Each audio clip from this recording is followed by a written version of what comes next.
The biggest name in wargaming in Japan is easily Daisenryaku. The series has been running in some form since 1985, and it's still getting releases to this day. The exact number of games in the series is a little bit complicated, since there's multiple branches and overlap, but we are talking about dozens of games. 1990 was still pretty early in the series, and the PC Engine's Super Daisenryaku was the start of a new experiment, making more complicated games for the computer users and streamlining them for console players. In terms of progression, things are a little bit messy. Daisenryaku 2 was the proper sequel and came out first, and then the Mega Drive got Super Daisenryaku, with the PC Engine getting a CD-ROM enhanced version almost a year later. However, the PC Engine is going to get a version of Daisenryaku 2, it's just going to take a few more years. There is no plot to Super Daisenryaku. It's not that type of game. Instead, you have a list of around 50 maps.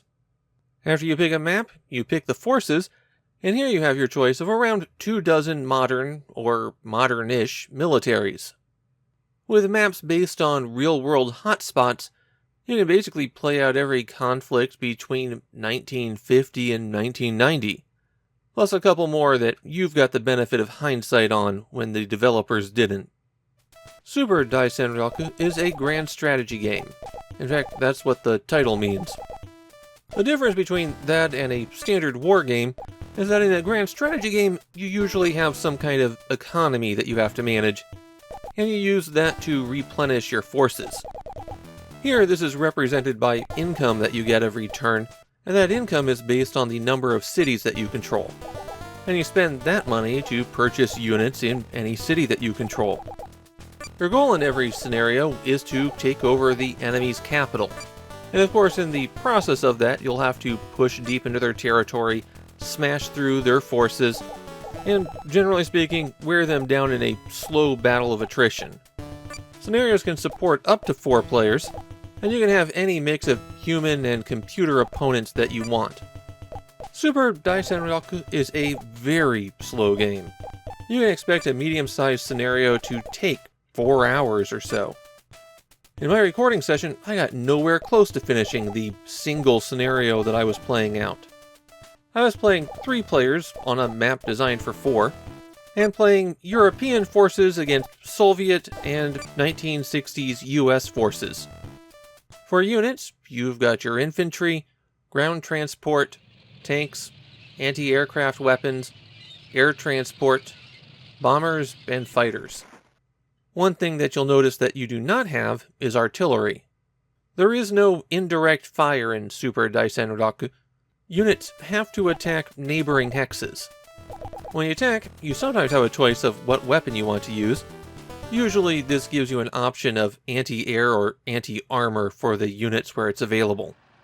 When the battle starts, your forces roll up, and they're represented by 10 little guys if they're at full strength.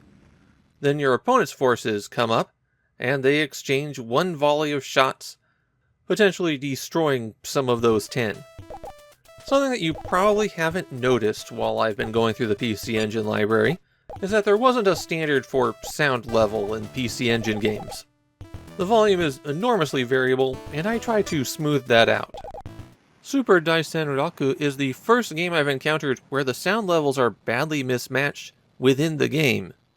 Essentially, the CD audio tracks are mixed at a much lower volume than the sound effects generated by the PC Engine. The voiced intro is practically mumbly, and the recorded audio when a battle starts is incredibly faint. When it comes to taking over cities and airfields, the only people who can do that are infantry. The downside of infantry is that they are slow, and that's where the transport units come in. If you end an infantry's turn on a transport unit, then they board it. And that also ends the turn for that transporter. Though if they moved before the infantry boarded them, that works. Disembarking is its own command, and you can disembark after the vehicle is moved.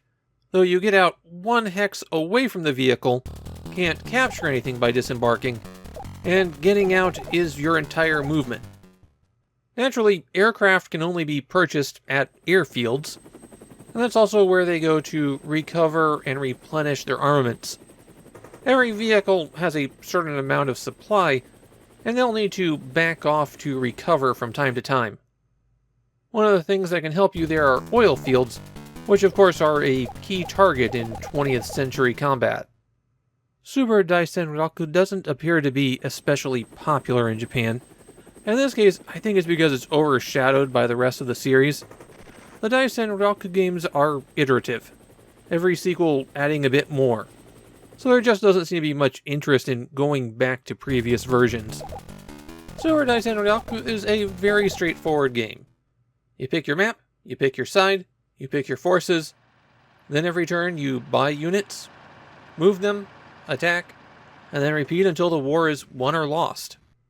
And that's fine. It really is intended as an introductory war game, something to get your feet wet without overwhelming you with mechanics.